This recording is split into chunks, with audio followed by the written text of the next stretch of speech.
Greetings, beloved Princeton United Methodist Church community. It's Pastor Jenny here, and today I'm reading from Matthew chapter 13, verse 30. Let both the wheat and the weeds grow together until the harvest. And at harvest time, I will tell the reapers, collect the weeds first and bind them into bundles to be burned, but gather the wheat into my barn. This is the word of life. Thanks be to God. So we are in the book of Matthew all summer long, and I'm inviting you to read that book of Matthew, the whole thing, to just get a sense, because we don't often do this. We often talk in little bits, take little bits each week, and we don't always take time to read a whole gospel, a whole book of the Bible at once. So inviting you to do that. And it doesn't have to be in one sitting, it can be over time, but to kind of focus our attention on the book of Matthew. This particular passage is part of the parable of the weeds and the wheat. Most of our parables go by a variety of names, but that is one that you can turn to. It starts in verse 24. Matthew 13, verse 24 to 30 is the first part of this parable. And I wonder if it might be a call to discernment this week. So if you remember the parable, it talks about a sower, somebody who goes out to sow and sows good seed. Of course, that's what we would sow if we were planting a garden or farm. But there are weeds that show up in this garden, weeds among the wheat. But the challenge is, you can't always tell, at least at first, which things are the wheat, which things are the weeds.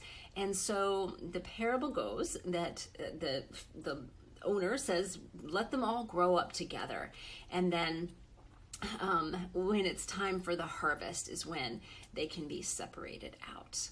So there are many applications of this parable. One of the key things about parables is that they don't always have just one meaning or one straightforward meaning. There's usually some kind of surprise, some kind of twist, some kind of thing that gets us engaged and thinking and makes us work kind of hard to find where the Spirit, where Jesus is leading us in these things. So discernment is certainly not the only thing that this parable might lead us to, but to remind us about what discernment is holy listening. It is holy deciding. It is that practice that we have that helps us to listen closely to what God would invite us to, whether it's a decision, an action, a way of being, a turn to make in our lives. There are many things that God calls us to and invites us to.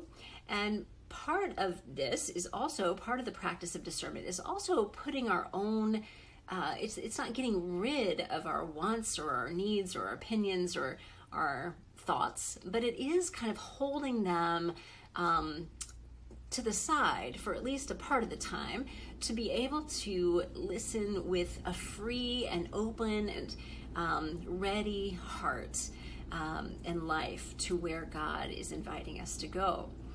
And one of the things about discernment in Scripture, discernment is described in lots of ways and times and places, but it's also the word, not the English word, of course, but the words that we get our English word discernment from are used as well. So it's named in Scripture, but it's also described. So every time it's described, it's not named, but when it is named, sometimes it's called discernment of spirits, meaning that there are many voices, many spirits, many kind of ideas, many things that tug on us, that influence our deciding, influence our hearing, influence the paths that we choose to take, the decisions we choose to go in.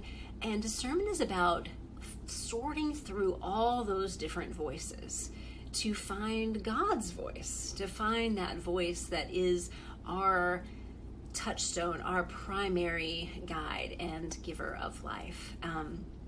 And so in this story, when there's the wheat and the weeds, there's a reminder, I think, that it's not always clear. We're not just talking about matters of conscience, of clear evil and clear good, or some obvious things that we should know better, one thing or another, as conscious adult active people people active in our own lives, but more that there are lots of things that kind of pull on us, guide us, lead us, and we can kind of approach these things kind of passively in some parts of our lives, but we can also go through life without really asking God to help us sort these things out.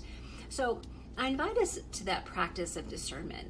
Discernment is also one of those things that is hard to do just on one-off occasions, right? It's something that is much easier to do, it becomes easier, but it's also, I think the more we practice it, the more it becomes part of our lives, and the more sure we get about it. That doesn't mean we're ever really sure, but it helps us when we tend to do it more frequently, when we make it a practice, when we are always listening for the voice of God, for the nudges of God, the invitations of God, rather than just in that moment of big decision making. That becomes much harder. But as we do this, as we make a practice of asking God, where are you inviting me? What is it? What would join in your purposes and your will and your hopes and dreams and desires for me and the common good and our community together? Where are we leading? And it starts to filter out. This practice acts as a filter. Where is the wheat, those things that are of God, and where are the weeds, those things that are not of God? So an invitation for us to practice, for you to pray, for you to dive into these matters again. So friends, there are lots of things that are coming. So summer is often there's less programming and things happening in the summer, but what we're doing is preparing for the fall. But there are a few things that I want to make you aware of and kind of bring your attention to, especially as we are in scattered places. So some of you, these are receiving invitations to a survey, a membership discovery survey, and this is part of a bigger process of us learning more about who our current congregation is. Our congregation has changed a lot over the past few years, and so we're batching these emails. So you'll find in your email some point over the next several weeks an invitation to take a survey. I hope you will do that. I hope you will pay attention to that and find it. And if you have questions about that, there's a letter that comes along with it, and you can always ask us in the office, or Laverna Albury, our discipleship board chair. She knows about this too. That's a kind of a point person you can go to, or Tyler in our church office, to understand more if you have questions.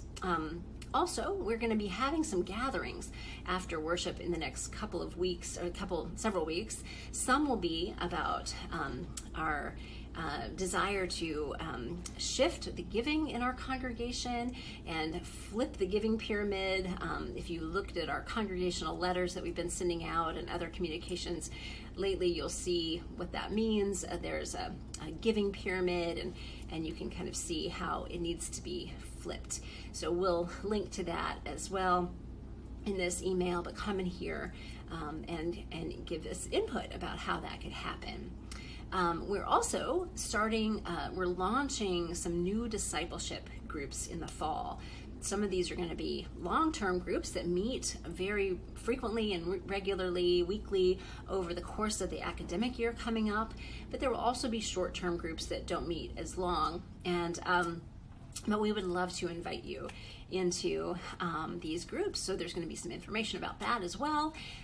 So watch in the announcements, watch the rest of these happenings, and see where you might find yourself invited. Again, discernment is useful in all sorts of ways. So as we think about things like our time and our giving, our stewardship, our sharing of ourselves with our congregation, discernment is a good practice to use when all of these things are in question, because all of these things are precious resources.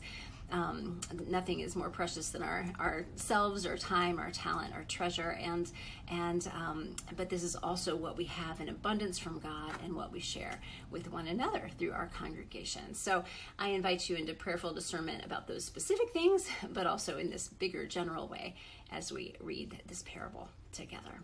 Friends, it is always a joy to remind you that we are created for joy, that you are enough because God is enough, we are enough because God is enough, and we are journeying together, and I'm so grateful for that. I will see you soon.